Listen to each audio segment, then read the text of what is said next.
America ने Chabahar बंदरगाह को दी गई छूट अब वापस ले ली है।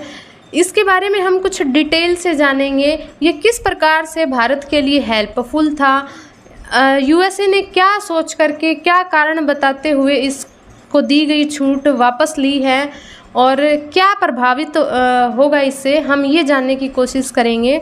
तो बात है 2024 की, जब भारत ने इसको 10 वर्ष के लिए एग्रीमेंट पे लिया था। हमने इसको क्यों लिया था, इसके कई कारण थे। यह रणनीतिक रूप से, व्यापारिक रूप से, दोनों ही कारणों से बहुत ही महत्वपूर्ण था।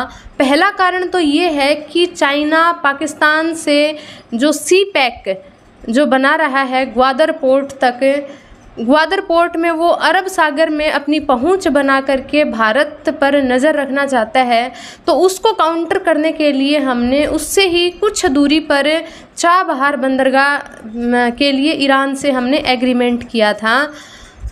नेक्स्ट हमारा जो पर्पज़ था इसको लेने का, वो था अफ़गानिस्तान के साथ अच्छे संबंध, व्यापारिक संबंध स्थापित करना।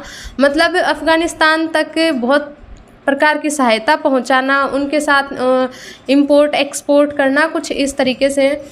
तीसरा जो पर्पज़ था वो था रशिया से कोई ऑयल वगैरह मंगवाना, ऑयल इंपोर्ट करना, तो ये। और चौथा पर्पज़ था यानी मिडल ईस्ट से व्यापारिक संबंध स्थापित करना।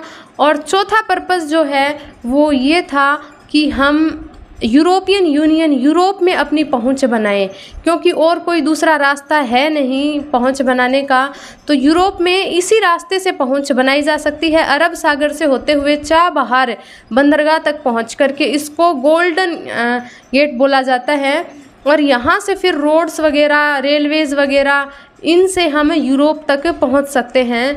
इस पर काफ़ी इन्वेस्टमेंट किया है भारत ने, क्योंकि चाइना को यहाँ पर काउंटर करना ज़रूरी था। ये स्ट्रेटेजिक लोकेशन इसकी इतनी इम्पोर्टेंट है कि ये बहुत ही महत्वपूर्ण हो जाता है रणनीतिक रूप से। अब भारत के साथ अमेरिका के किस प्रकार के रिलेशंस हैं ये जग जाहिर है।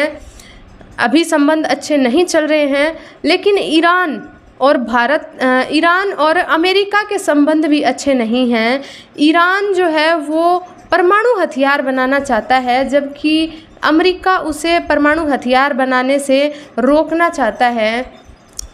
ईरान को अमेरिका कहता है कि यदि आप अपने न्यूक्लियर जो साइट्स हैं वहाँ पे जो फैसिलिटीज़ हैं, अगर उनको आप डिस्ट्रॉय कर देते हो तो हम आप पे से सारे सैंक्शंस हटा देंगे। लेकिन ईरान का ये मानना है कि अगर हमारे पास न्यूक्लियर वेपन होंगे तो ना तो इजराइल हम पे हमला कर पाएगा और ना ही हम पर अमेरिका हमला कर पाएगा। हम एक पावरफुल कंट्री होंगे। तो वो इस बात पर अड़ा हुआ है कि हमें न्यूक्लियर वेपन बनाने हैं सो बनाने हैं। दूसरा कारण ये है कि अमेरिका का ये कहना है कि जब भी तुम्हारे पास पैसा आता है, किसी भी काम से, कोई भी व्यापार से तुम्हारे पास जब पैसा आता है तो तुम आतंकी समूहों को प्रमोट करते हो, जैसे हमास है, हिजबुल्ला है, इस प्रकार के आतंकी संगठनों को प्रमोट करते हो। तो दो कारण ये हैं। और ईरान और इजराइल के संबंध अच्छे नहीं हैं। ईरान पर गोले लगाए, ईरान पर ऑपरेशन किया था हाल ही में इजराइल ने राइजिंग लॉयन के नाम से, और इस बात पर अमेरिका ने भी इस पर गोले दागे थे ईरान पर। तो इनके संबंध अच्छे नहीं हैं। इजराइल और ईरान दोनों का ही 36 का आंकड़ा रहता है। तो अमेरिका ने, ट्रंप ने दोनों को, भारत को और ईरान को, दोनों को ही एक बहुत ही झटका दिया है कि ये लोग आपस में भी दूर हो जाएं, ईरान और भारत के बीच में डिस्टेंसेस जो हैं वो ज़्यादा हो जाएं। क्योंकि इन दिनों में देखो, चाइना और पाकिस्तान, सऊदी अरब, ये सब देश एक हो चुके हैं। जो भारत है उसका कोई पार्टनर जो है वो कम बचे हैं अभी इस वक्त, क्योंकि पाकिस्तान अपनी स्थिति मजबूत कर रहा है। भारत को भी कोई ना कोई एक ऐसा पार्टनर ढूंढना था।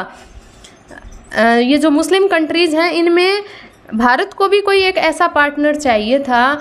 हो सकता था कि वो ईरान हो, लेकिन ये कदम उठा करके उसने ईरान और भारत दोनों देशों के बीच में दूरियों को बढ़ा दिया है।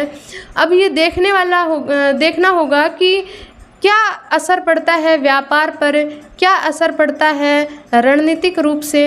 हालांकि पाकिस्तान का भी ये मानना था कि जो चाबहार पोर्ट है यहाँ पर जो लोग भारत के हैं वो लोग प्रमोट करते हैं बलूचिस्तानियों को, BLO जो बलूचिस्तान लिबरल ऑर्गेनाइजेशन है उसको प्रमोट करते हैं।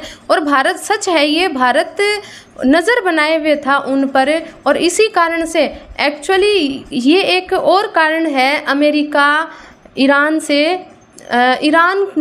अमेरिका नहीं चाहता कि ईरान मजबूत बने। उसको डर है कि ईरान कहीं सैन्य रूप से इसका इस्तेमाल ना कर ले इस पोर्ट का, इसलिए उसने इस पर प्रतिबंध लगाए हैं इस तरीके के, क्योंकि ईरान कर सकता है सैन्य रूप से उसका उपयोग कर सकता है, एक मिलिट्री बेस के रूप में उसका यूज़ किया जा सकता है। तो इन चीज़ों को देखते हुए हमें देखना होगा कि आगे ये चीज़ें क्या होती हैं। वैसे कोई अंदाज़ा नहीं लगाया जा सकता है कि क्या होने वाला है।